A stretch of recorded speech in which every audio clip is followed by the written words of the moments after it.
I'm going to spend the next 50 minutes or so talking about the assessment of sleep disordered breathing in chronic respiratory failure using neuromuscular disease, which is something I've been working on for decades as the model.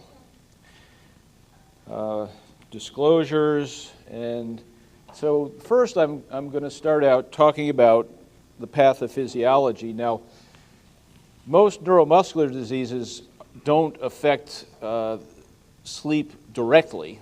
They're not fundamentally sleep disorders. But because of the weakness of the various respiratory muscles, sleep is inevitably involved, and what neuromuscular disease does to sleep is what ends up giving you the chronic respiratory failure more than the respiratory muscle weakness itself. And once we go through that, we'll talk about the indications, some of the practical aspects of starting, what kind of evidence we have, and what to do in acute exacerbations. Now, the population of Alaska is somewhere in the range of 750,000 people, something like that, and many of these diseases are not highly prevalent, but we have a number of people from the sleep community here. I would assume that neuromuscular disease is something that you see a reasonable amount of. People who deal with ALS, see ALS occasionally, if you could raise your hands. Various forms of muscular dystrophies and so forth. So I can see this is relevant to a number of people in the audience. Now, neuromuscular disease saw a big spike about greater than 57 years ago now throughout the United States with the polio epidemics. And these raged from the early 30s up through 1955, just before the introduction of the Salk vaccine and Sabin vaccines that for all practical purposes has eliminated it from the U.S., although we still see polio in underdeveloped parts of the world. And as a consequence, especially during the late summer and early fall, when the virus became epidemic, large numbers of people ended up on the doorsteps of hospitals with all kinds of different paralysis, but a significant minority had respiratory paralysis. And so necessity is the mother of invention, and in a lot of the cities that were hit by this, they were totally unprepared at the start of the epidemics. And in Copenhagen in particular, during the summer of 1952 through the early fall, they saw somewhere in the range of 350 patients with respiratory paralysis due to acute poliomyelitis. And at the start, they only had 6 negative pressure ventilators, like the iron lungs we're looking at here. And this was what brought positive pressure ventilation out of the anesthesia suite into ICUs and into its present use. And a couple of anesthesiologists, Ibsen was one of them, and there was some other Scandinavian name, the other, went around and intubated many of these patients, and they used ambu bag ventilation, and everybody they could find was sitting there bagging these patients, including medical students, cab drivers, and so forth. And suddenly the idea that maybe this could be done more easily mechanically came to mind, and so mechanical ventilation outside of the anesthesia suite was born. But prior to that, negative pressure ventilators had been the main mode and continued to be used quite a bit during the polio epidemics, and actually through around the mid-1980s. When I first started treating patients with neuromuscular disease, a lot of my patients were on negative pressure ventilators, including iron lungs at home. During the mid-1980s, it became apparent that it was a lot easier to manage these people with non-invasive positive pressure ventilation, with the BiPAP types of ventilators we have now, for a number of reasons. One, obviously, portability was a rather big challenge if you were an iron lung. And also the number of people it took to put these things on you was much, it usually took at least a couple of people to get people into an iron lung or into some of these other negative pressure devices, whereas it was so much easier just to strap a mask on. Also, negative pressure had a tendency to induce sleep apnea, obstructive sleep apnea, because it created a negative pressure which would cause collapse of the upper airway. And if you use positive pressure, then the upper airway was inflated, and positive pressure took care of that problem. So starting in the late 1980s, there was a switch over to positive pressure non-invasive ventilation, and that has really become the mode of preference now, as I'm sure everybody in the audience knows. Now, with regard to the pathophysiology and what is going on, what I said earlier about the respiratory muscle involvement is what I will review now. And so we'll talk about the bulbar muscles and the role of the respiratory center, the inspiratory, expiratory muscles as well. So as far as the respiratory center is concerned, as Dr. Javahari mentioned earlier, the pons and medulla are the important organs. And there are some neuromuscular diseases that cause direct destruction and lead to reduced respiratory drive. There are acquired ones and also congenital ones. And there are people, children who are born with primary alveolar hypoventilation. It's quite unusual, and most of them don't survive their childhood. But there are adults who sometimes acquire via neuromuscular conditions a chronic hypoventilatory state due to reduced respiratory drive. And also, reduced respiratory drive can be acquired as a consequence of chronic CO2 retention, as I'll talk a little bit more about in a little while. Now, as far as the muscles themselves that are driven by the respiratory center, the first group of muscles I would think about would be this so-called inspiratory muscles, and the number one muscle, which you can't see, but it's shaped like a dome at the bottom of your rib cage, and we're seeing the lateral view of it on this figure, is of course the diaphragm. And when the diaphragm contracts, it just pulls down, and it's almost like a piston in its motion, and it exerts force on the lower rib cage, and as I said in my earlier talk, it pulls outward on the lower rib cage in bucket handle fashion. Now, the diaphragm is also assisted by the intercostals and the accessory neck muscles. And when the diaphragm is paralyzed, one of the first things you may see is recruitment of the neck inspiratory muscles, the sternocleidomastoid muscle and so forth, to compensate for the loss of diaphragm function.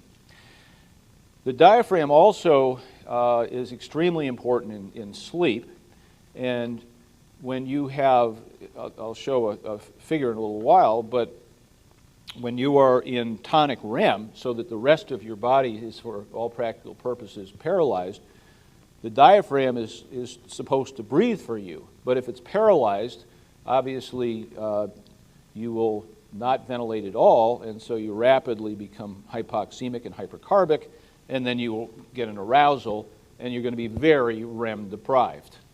So that's a cause of severe disruption of sleep quality. Clinically, one of the best indicators of diaphragm weakness or paralysis is orthopnea.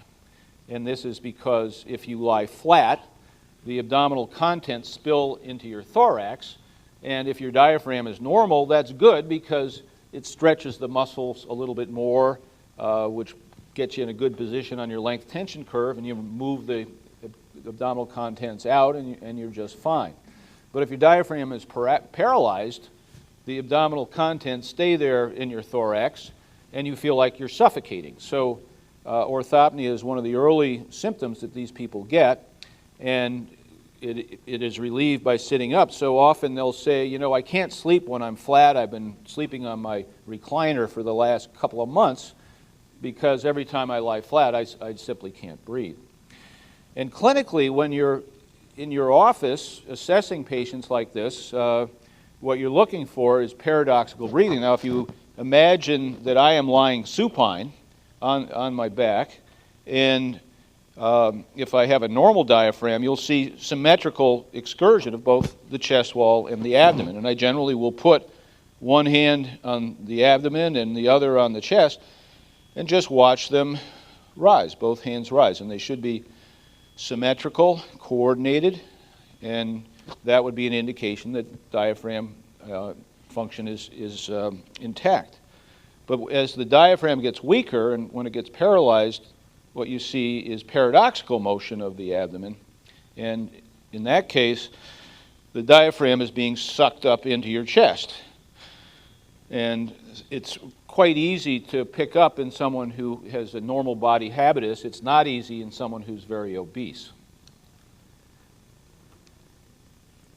Now, the next group of muscles I would think about would be the expiratory muscles. And the main expiratory muscle, or muscles, are the abdominal muscles. And these are not muscles we generally use with quiet breathing. Nobody in this room should be using their expiratory muscles to help them exhale. That's all passive when they're at rest. But the abdominal muscles become very important for coughing, and also during exertion, you recruit your abdominal muscles to aid with exhalation. Now, when the abdominal muscles are weak, then you have impairment of cough, and also it will limit your vital capacity. You can't achieve a normal residual volume. You can't fully exhale, so your residual volume will be elevated. And the inability to cough, I'll get to later in my talk, is one of the major problems that people with neuromuscular dysfunction encounter. In terms of assessing the abdominal muscle function, by the way, in the office, I generally will have people try to do a sit-up. And if they can do a sit-up, their abdominals are in decent shape, and often we'll ask them to give me a good cough. And although that's very qualitative, you can get at least some information out of that. Now, the third group of respiratory muscles that are important in neuromuscular disease are things that most of us wouldn't list as breathing muscles unless you're Dr. List or you deal with these muscles all the time. And those are the so-called bulbar muscles that are called that because a lot of the nerves emanate from the top of the spinal column. It's shaped like a bulb. But these are the muscles of speech and swallowing, and also the vocal cords. But when these muscles get weak, then the upper airway can get more collapsible and it can predispose to sleep apnea, obstructive sleep apnea. But also the ability to protect the airway is lost, and so chronic aspiration becomes a problem. And thirdly, the ability to cough is impaired. And to have a normal cough, all three groups of muscles have to be intact. So when you initiate a cough, if I ask everybody in the room to give me a good cough and you pay attention to what you do, the first thing you do is take a breath because you're trying to expand your lungs and give yourself enough volume to have some turbulent flow.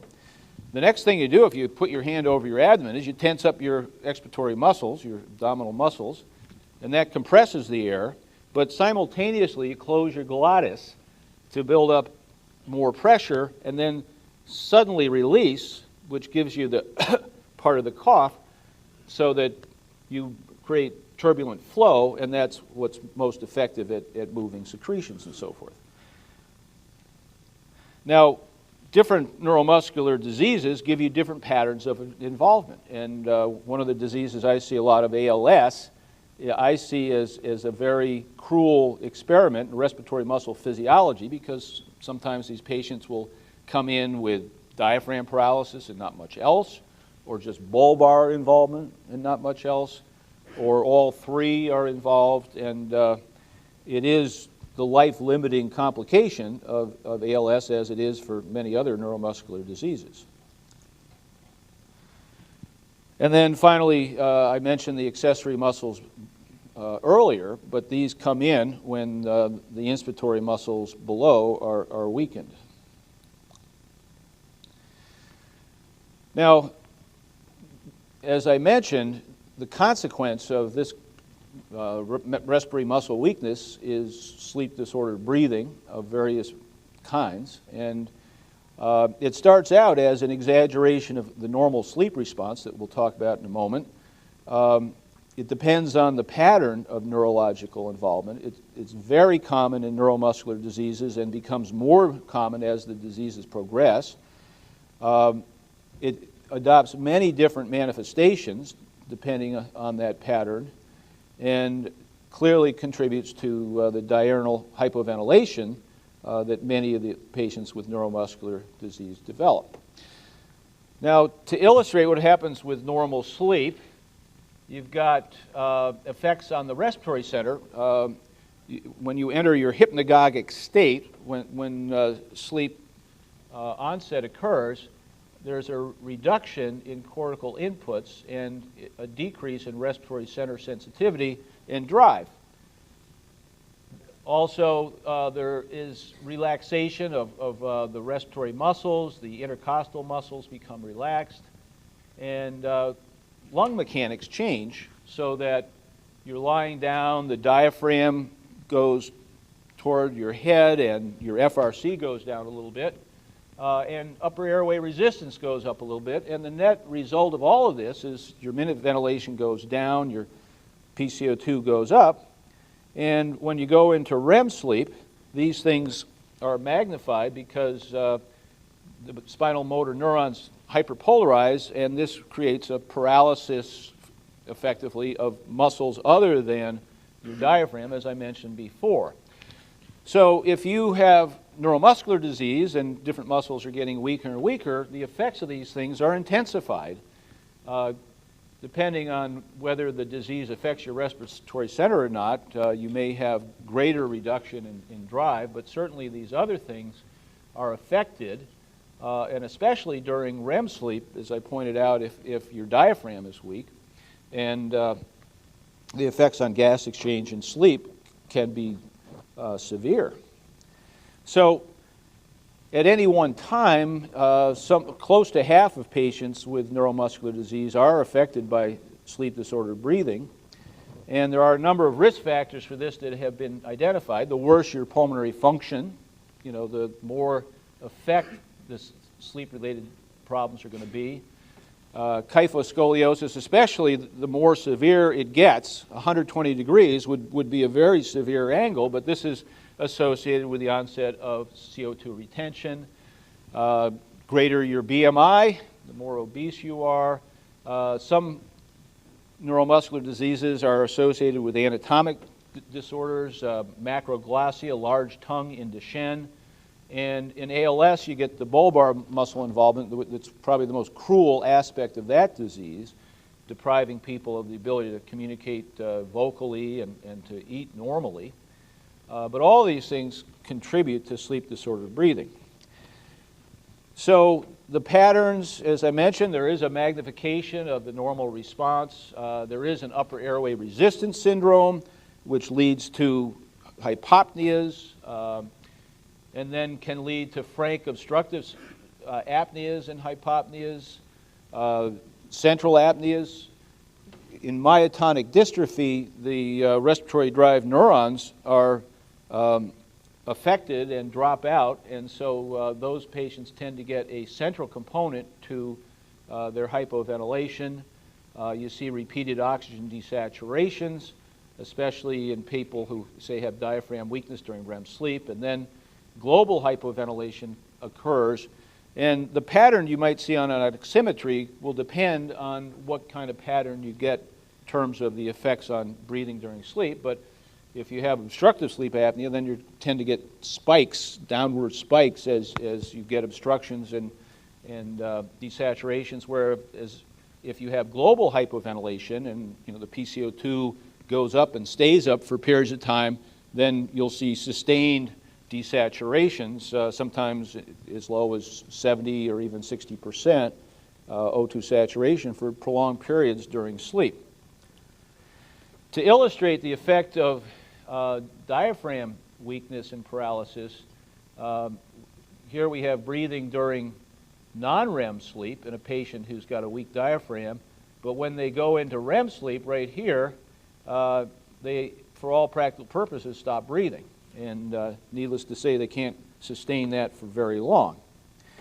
Now, one of the things that we were interested in years ago, this is a figure that was taken out of an article published out of a study I participated in Rhode Island during the early 1990s, which was to try to understand how positive pressure non-invasive ventilation was helping patients who were just on nocturnal ventilation. And so there were 6 patients in this study, and they all had either Duchenne or other forms of muscular dystrophy, and a couple people with scoliosis. And they had been on nocturnal non-invasive ventilation for an average of 7 or 8 hours a night, and all had started out with pretty severe hypercapnia, and over a period of weeks to months on non-invasive, their PCO2s during the daytime had dropped from around 70 down to around 50, and their symptoms were much better, they were sleeping better, and so forth.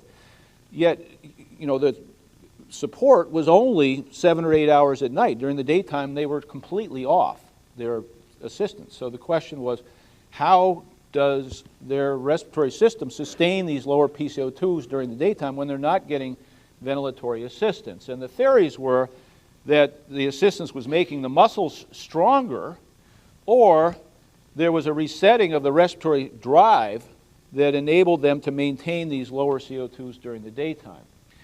And so what we did to get a handle on this theory was to take these patients while they were still on non-invasive, this is nocturnal non-invasive ventilation, and here is their transcutaneous CO2 during monitoring at night. That's their average signal overnight.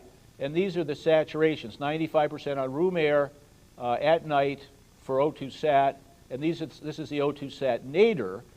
How low did they go at times during night, and this was just brief intervals. But we stopped the non-invasive ventilation for a week and redid our nocturnal studies. And what we found was the transcutaneous CO2 shot up and oxygenation was worse. They all became more symptomatic. Nobody got into serious trouble because these changes occur slowly. And actually their daytime blood gases hadn't changed yet. But when we put them back on, they went right back to where they had been, and they felt much better.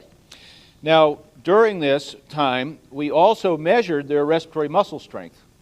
And we did so using maximal inspiratory expiratory pressures and PFTs, and there were absolutely no changes in that. There was no evidence that the respiratory muscles got weaker, but what did happen was they started retaining more CO2 at night. And so we felt this was evidence to suggest that the more important mechanism was a decreasing drive as they retained more CO2 at night, and they started resetting the respiratory center, and they permitted higher PCO2s at night because they were not getting the ventilatory assistance and thus were hypoventilating more at night.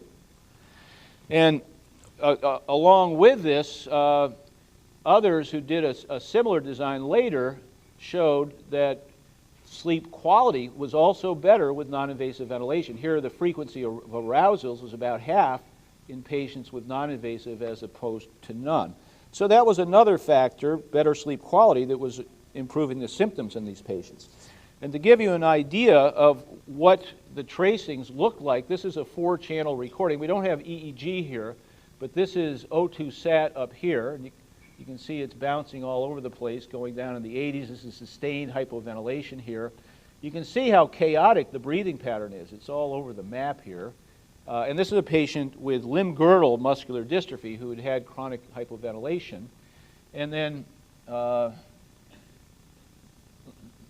actually, this is respiratory rate. I'm sorry. This is O2 sat here. And so the sustained hypoventilation and heart rate variability all over the map. So this patient was started on BiPAP, and there was complete regularization of breathing. This is an impedance chest wall monitor showing the regularity of the breathing.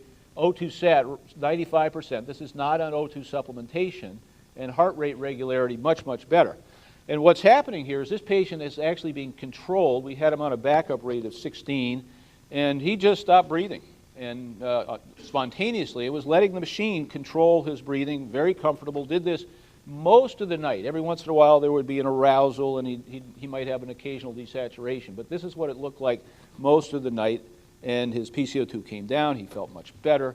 So this is the kind of effect you get. And as far as concerns about obstructions here in terms of the settings, if you're on controlled ventilation, you don't worry about upper airway obstruction because, you know, the positive pressure is going to keep your airway inflated. So some people have talked about the concept of central fatigue in these people, that as they retain CO2, their respiratory center blunts to the point where they avoid getting respiratory muscle fatigue. You know, the question is, if you have increasing CO2, why don't you just increase the amount of drive to your muscles and ventilate enough to keep your CO2 down?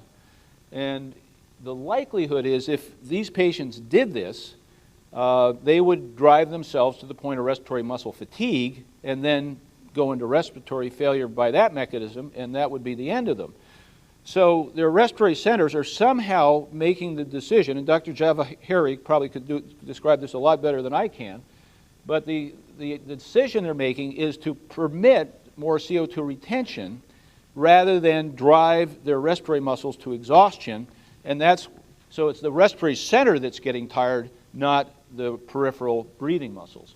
And I think there is something to this theory, because when you look at these patients, even when their PCO2s are in the 70s, they're not in distress, they're not tachypnic, they're not laboring to breathe. They have adapted, and in fact, their sensitivity to dyspnea is very blunted. I remember one patient I admitted one time who had been using a mask, grew a beard, and then had problems with leaking due to the beard, and the non-invasive ventilation was not effective. And I asked him what his problem was, and he said, well, I'm kind of sleepy and tired. How about your breathing? No, my breathing's fine. You know what his PCO2 was? 105. And was he tachypnic? No. You know, and when we shaved him and got him his non-invasive ventilation working again, he was fine. Now, a study that demonstrated the increase in respiratory drive in response to initiation of non-invasive ventilation was here in the late 90s, where over here we have the improvement in PO2 over a number of months, the drop in the CO2, and these are daytime blood gases, respiratory muscle function, which doesn't change at all, and then this is the slope of the CO2 curve showing increased drive that is sustained over a period of years as these people maintain stable CO2s. Now, as their disease progresses, often you have to add hours per day, and eventually they may get to 24/7 on non-invasive, but early on, it's this improvement in respiratory drive that appears to be maintaining their lower CO2. Now, with that as a backdrop, let me give you a case here.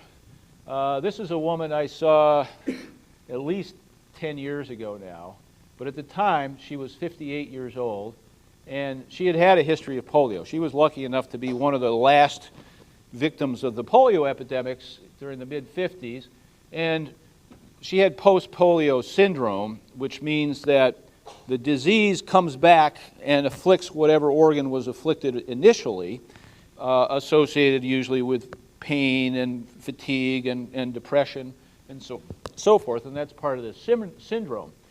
But if your respiratory muscles were not affected at all back then, they're very unlikely to be affected now. But this woman was in an iron lung at the time. She was 2 years old, and she remembers very vaguely, being in there. I'm sure at the time she probably wasn't too happy at age 2 to be in an iron lung. But she spent about 6 months in it and then gradually recovered and had the honeymoon period that they typically get.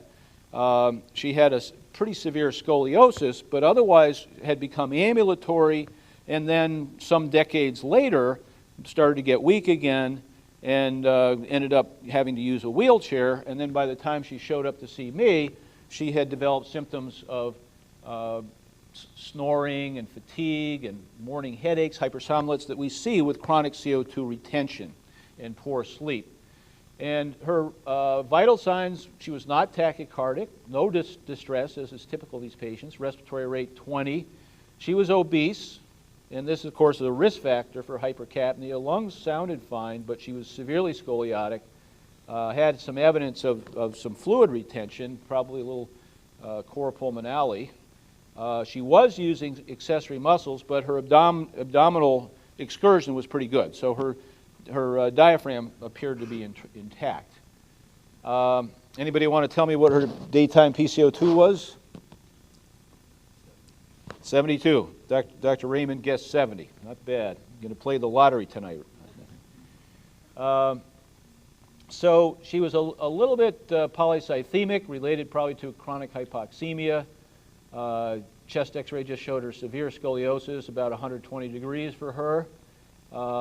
Very severely restricted, but not obstructed, and here her PCO2 was 72, and her PO2 was down because she was so hypercapnic. Her cardiac echo did suggest that she had some cor pulmonale, and the question is, should you do a polysomnogram? And I think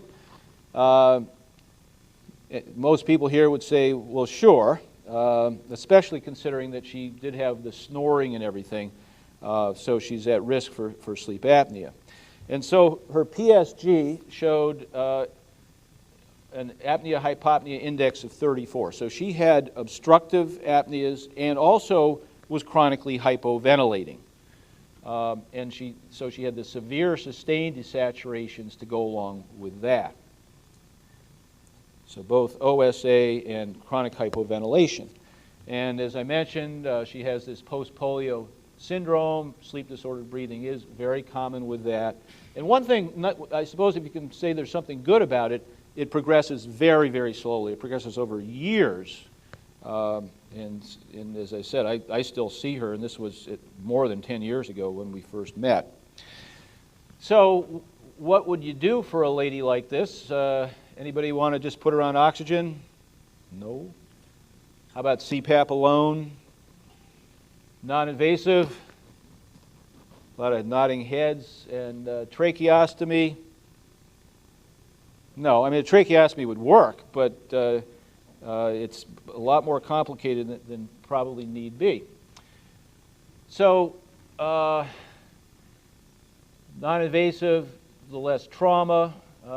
It leaves the airway defenses intact. If you can't defend your airway, then a tracheostomy might be better. If you have severe bulbar involvement, the tracheostomy is going to do a better job of protecting your airway. But if you can protect your airway, tracheostomy is going to just open the lower airways to everything outside, and that's not good. And it's much easier to manage non-invasive. People can stay in their homes on non-invasive, whereas if they go to invasive, they may end up in a facility. Some people would tell you that sleep is easier if you have a trach. When surveys done on people who have done it both ways, that comes out. Now, does this woman meet the guidelines? Well, the CMS guidelines, they actually don't require symptoms, but I generally like to see symptoms because if someone is totally asymptomatic, it's hard to get them to comply to non-invasive ventilation. On the other hand, there are a number of people who aren't aware they're symptomatic until they start using it and feel better. But when you get symptomatic benefit, that reinforces adherence. But the CMS guides are all you need is a forced vital capacity less than 50%, and that will qualify you for non-invasive ventilation, or a maximal inspiratory pressure that is less negative than -60, indicating significant respiratory muscle weakness. There are also gas exchange criteria, daytime PCO2 greater than 45, or a sustained nocturnal desaturation. Here's the greater than 5 minutes consecutive again, but here it doesn't have to be on the usual FiO2. This can be done on room air, so it's a lot easier to meet with these kind of people. And you will notice there is nothing here about a polysomnogram. That is not a requirement for people with neuromuscular disease. I think it needed to be done in this lady because she had a lot of risk factors for obstructive sleep apnea, but I may not get a sleep study in some of my more advanced ALS patients. It's not helpful in those patients, and they don't have a good time anywhere away from home, and they can have very bad nights because they're so dependent on the people and the setup at home. Now, this woman needed to be started on non-invasive ventilation. There's no question. She was in pretty advanced respiratory failure, but we often see people who haven't gotten to that stage, and the question is, when do you start those people? And you could start, when their vital capacities are diminished somewhat. In ALS, actually, there's an argument that as soon as the vital capacity drops below 70 or 80%, you should start because you can perhaps slow the progression of the disease, and there's some evidence that quality of life may be a little bit better. But I generally don't do that. I find it difficult to believe that having to put a mask on every night makes your quality of life better unless you have other symptoms that can be improved. But most people would say that sometime around here, where you start getting symptoms with nocturnal hypoventilation, but before you get diurnal hypercarbia is when you should start. And there is a randomized trial that Anita Simons did out of Great Britain that suggests that that's the case. And what she did was identify a group of 26 patients who had neuromuscular disease and nocturnal hypoventilation, and then randomize them to either start non-invasive ventilation right away in her group 2 here, and also randomized to a control group that would have been put on non-invasive ventilation if they started to develop diurnal variation. And group 3 here was just a group of patients who had to be started right away because they had daytime hypercapnia. And so when she compared the patients who started out on non-invasive for their nocturnal hypoventilation as opposed to those who remained without non-invasive ventilation, she showed that oxygenation was better, that CO2 was lower in the people started on non-invasive, that their sleep scores were better, and so gas exchange was improved, and the quality of life was better. But she also found that there were a number of acute hypercapnic crises in the patients who were not started initially, and some of these were life-threatening. So her recommendation was we waited too long in that group, and going forward, people really should be started earlier when they develop the nocturnal hypoventilation for improved quality of life and avoiding these crises. So if you start, how do you start? What kinds of settings? Well, you heard a fair amount of discussion about this in other kinds of entities this morning. Dr. Chung mentioned that he likes high pressures. I think I heard him say that. And he also said he's a big advocate of patience. Now, I agree with him about the pressures if what he means is he gets up there gradually. But I don't agree if he means he's going to use high pressures off the start, because I find that patients don't tolerate very high pressure. So we generally start fairly low in these patients, and we do like to start earlier than this patient I'm presenting to you.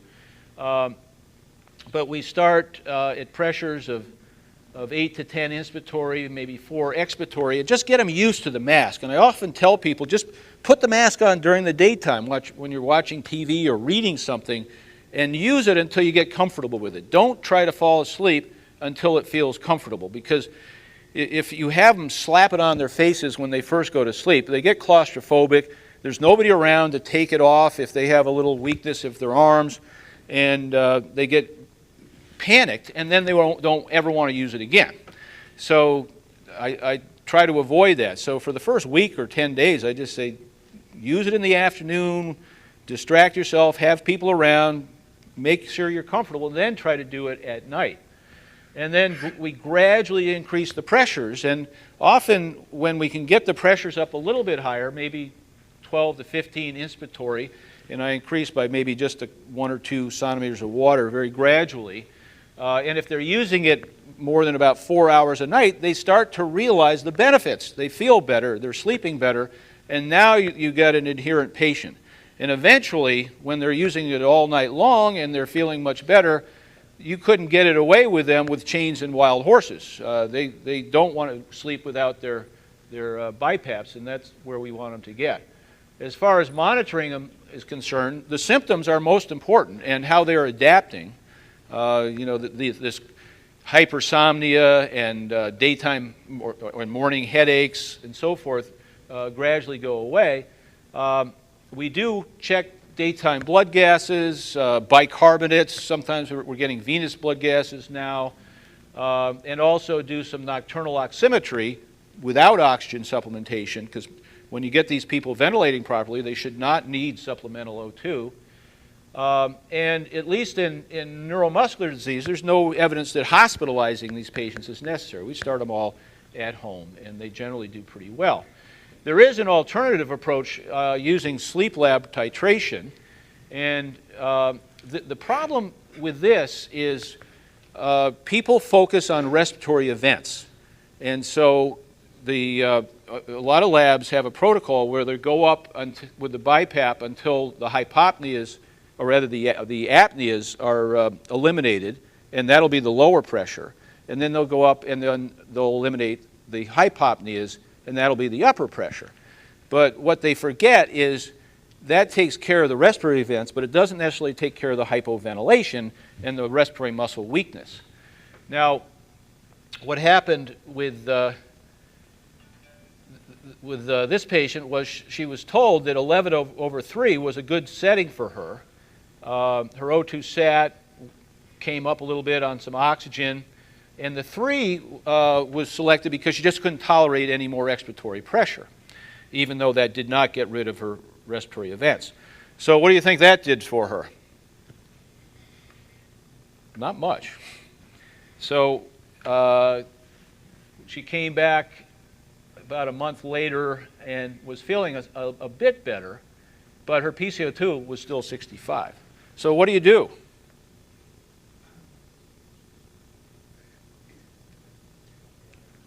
Crank up her inspiratory pressure. She needs more help. She's got that severe scoliosis. She's got a lot of respiratory wall impedance. So she's now on 27/3. We moved up very gradually over quite a number of months. And she has a backup rate. And on that, her symptoms are much, much improved. And her PCO2 came down to 51. These other things look better. And as I mentioned, I still see her. I saw her within the last month or 6 weeks in clinic. And she's now on 24/7 non-invasive ventilation because of the gradual progression of her disease. But she's maintaining a PCO2 that's pretty much normal on that.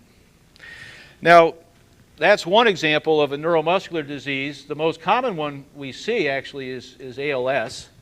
And ALS is, it has a peak occurrence in the ages of 60 or 70, but the prevalence in the population is somewhere around 30 to 50 per million. So you should have at least a few dozen in Alaska. And then we have the various muscular dystrophies, a variety of neuropathies, post-polio, and many, many other things that could fill up the list. But are really more sporadic. ALS is of some personal meaning to me because about 10 years ago, after I'd been doing my ALS clinic pulmonary consultation duties for about 15 years, I got a call from a cousin who had found me on the internet. The families aren't close, and she said, you know, my uncle just got diagnosed with ALS, and we were hoping maybe you could help out a little bit. So I went and visited them, and we became closer. And then about 2 years ago, guess what? My cousin called me again, and she said, I've been diagnosed with ALS. And so it was horrible. It was just, she died this past winter, and to watch someone close to you like that just fall apart neurologically is torture. Now, in ALS, we have data that suggests that non-invasive ventilation improves the quality of life. Here's the SF-36. This is a specific score for ALS. And then the ALS functional score going down is good. This is sustained for 7 months. But with ALS, the durability of non-invasive ventilation depends on how rapidly the disease progresses. And so we do extend the survival for people who are able to tolerate it, but generally not more than a few months or maybe up to a few years. The best predictor of benefit is orthopnea, because if your diaphragm is weak and everything else is working, we do very well with non-invasive ventilation. Intact bulbar function is also an important predictor, because if your bulbar muscles are not working, then it's very hard to tolerate the mask, and you have trouble with chronic aspiration. And along with the orthopnea, some hypercapnia and so forth. Now, I would never have done this, but somebody did a randomized controlled trial on patients with ALS. And the reason I wouldn't do it is because I have concerns about the ethics of doing that, and depriving people of something that's likely to prolong their life. But they did show unequivocally that in people who tolerate it, there was an average 205-day prolongation of survival and improved quality of life. In bulbar dysfunction, there was no improvement in survival, some improvement in quality of life amongst people who tolerate it, but most people don't tolerate it if they have a lot of bulbar dysfunction. This does make non-invasive ventilation the most effective treatment for ALS in terms of life prolongation. The only other treatment that's been approved is riluzole, which is a dopaminergic drug, and it improves survival on average about 3 months with no improvement in quality of life. And so it's really not what we want to help treat these people. The benefit is temporary. In this study, there was a considerable improvement in shortness of breath and depression, but people started to slip back even within 10 months on average. And as far as where it fits in with other conditions we treat with non-invasive ventilation, compared to, say, post-polio, which, as I mentioned, is very slowly progressive, and people tend to do reasonably well for long periods of time, or other neuromuscular diseases like slowly progressive muscular dystrophies. ALS is over here because of the fairly rapid progression. Now, when you're dealing with people who have neuromuscular disease who are at risk, and as I mentioned, I'm the pulmonary consultant for the ALS clinic, actually in Rhode Island, near where I work.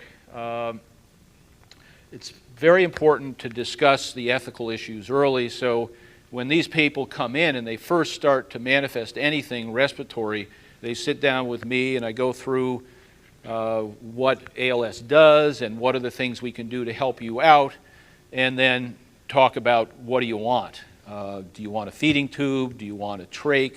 And most people want a feeding tube, and most people don't want a trach, but there are exceptions. And we have had some patients who go the trach route, and their lives clearly are extended for long periods of time, and some of them are very thankful they've done it, and others are not.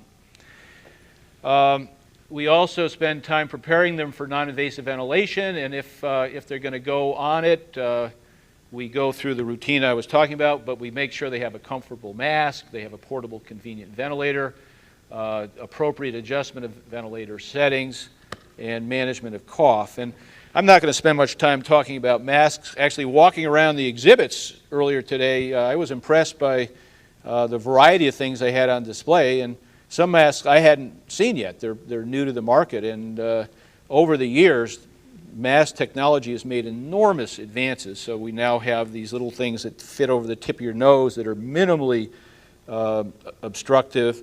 And then the materials sealing your face I think are getting more and more comfortable as we develop. So we certainly have made a lot of progress. The patient I presented to you today actually used this for quite some time at these high pressures. This is the Activa mask, which is a ResMed product, but it has a baffle right here.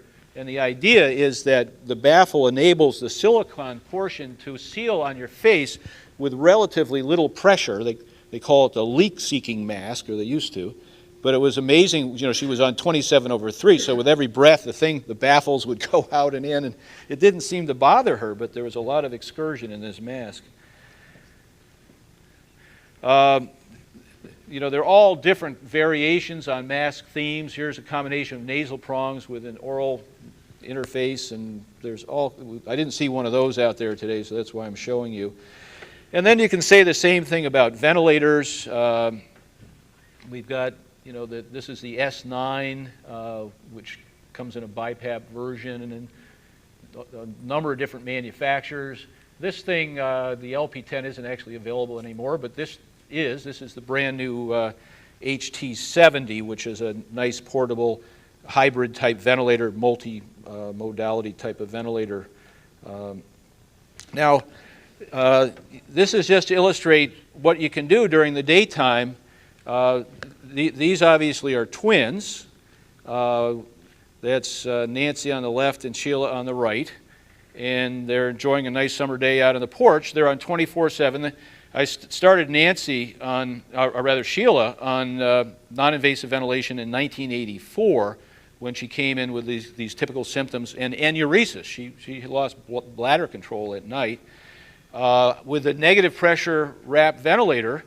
And about 3 years later, the younger twin, Nancy, who was a little slower in her progression, needed non-invasive, and I put her on positive pressure, BiPAP at that time. And so it took Sheila a fair amount of time to make the transition, because once you're used to one way of ventilating, it's hard to make that switch. And it was actually a trip to Disney World that made the difference for her, because the deal was this was a Caring Voices or something organization, charitable organization. They said, we can send one aide with you. And it only took one aide to put the positive pressure on. Sheila needed two aides to put her negative pressure device on, and so over a period of months she made the transition and she got to Disney World. They had a fabulous time. You can see they're a lot of fun. They're sitting out with their drinks, I do have to say that unfortunately Sheila died last year. It was tragic. They were on their way to Myrtle Beach in South Carolina. Sheila had planned this whole thing. She made T-shirts. They had 4 aides with them in their van. They're in the middle of New Jersey at 4 a.m. And somebody notices that Sheila is not breathing. They call rescue. It's too late. And the problem was the battery cable had been disconnected from her ventilator that didn't have a backup alarm. And I didn't realize they had any ventilators without alarms, but their DME sure heard from me about that. But anyway,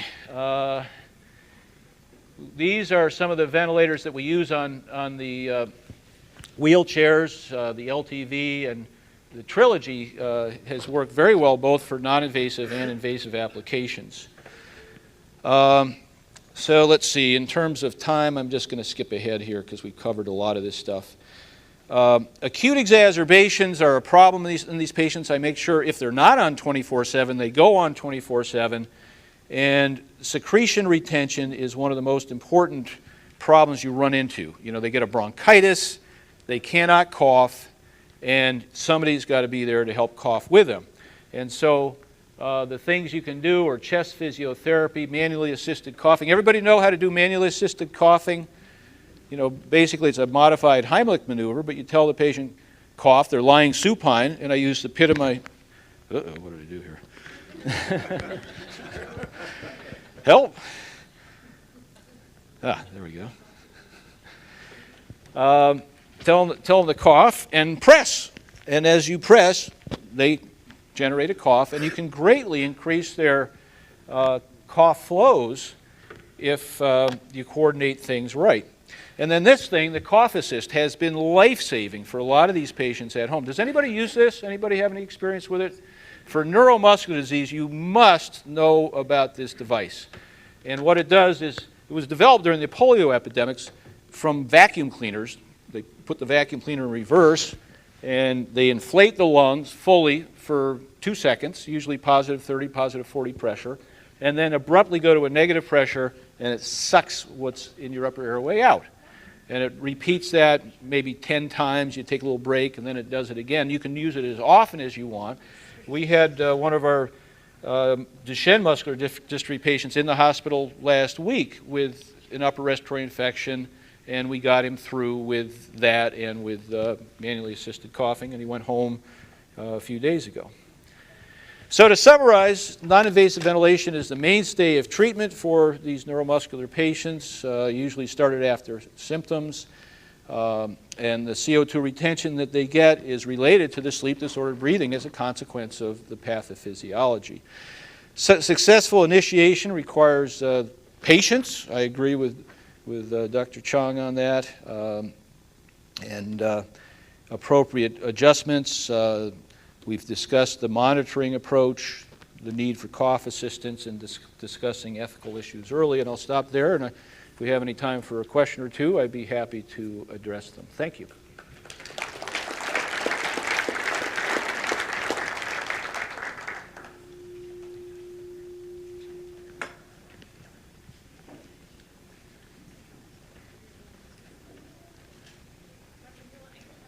Yes. Educated him too well. What do you, in your experience with dealing with the post-polio folks that are on 24-hour assistance, non-invasive, what is their life expectancy thereabouts? I have a patient who was diagnosed in 1950s, currently 70. And what's the problem they have? Yeah, the polio. Right. What are the manifestations? Are they on BiPAP or anything like that? Using the BiPAP synchrony in the ST mode at night and the LTV mouthpiece. Yeah, so I didn't talk about backup rates, but for these patients, backup rates are important because that, you know, as you saw in that tracing I showed you, you know, they will allow the machine to control their breathing at night. And the backup rate, I usually set it just a little bit below their daytime rate because they slow down a little bit when they go to sleep. Now, how post-polio people do depends entirely on, you know, what their manifestations are when you're seeing them. So if they have, you know, a lot of scoliosis, but their respiratory muscles aren't too bad otherwise, their prognosis can be quite good. This woman I presented to you is one of the more advanced in terms of respiratory muscle involvement. She's got severe restriction, a lot of scoliosis, not a great cough, and we've managed her through a few bouts of pneumonia and so forth, and you know, she's still kicking, and you know, I think it's probably been approaching 15 years that I've been seeing her now. So I've got a question. This particular patient was trached twice. So if you have a patient that gets in that position where they require a trache tube, what's the likelihood? Because just right off the top, not having all of the details, I wouldn't think that that particular patient, as far as the degenerative process, would be manually. Well, as I pointed out earlier, post-polio is a very slowly progressive problem. And so usually they get trached because they have an acute exacerbation. And I would ask if anybody used a cough assist or, you know, assisted coughing during that, because a lot of times you can avoid tracheostomy if you can manage their secretion some other way. But if they get trached, and it usually is going to be a long rehab episode, you know, you get rid of the secretions, you work on, you know, getting them back in terms of strength of all their extremities and their respiratory muscles and everything. Eventually, you should get them back to the point where they were before. They should not lose all that much permanently. I mean, it takes a long time to get it back. You know, if you have neuromuscular disease, any kind of insult is much slower to recover from than somebody who doesn't have a neuromuscular disease on average. But they can come back. There's no reason why they can't. Yes? So the backup rates and all that in the other settings, that's true across the board in neuromuscular disease, right? Doesn't matter if it's Duchenne's, if it's limb-girdle, Yeah. myotonic.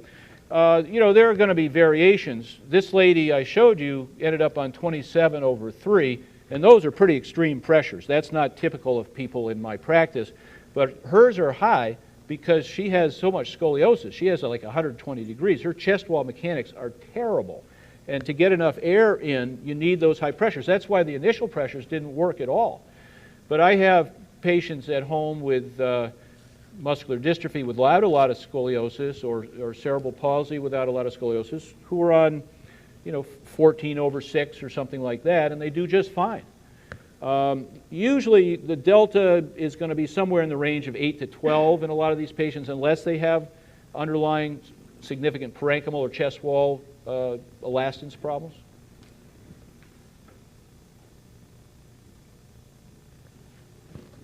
Okay, well, thank you very much.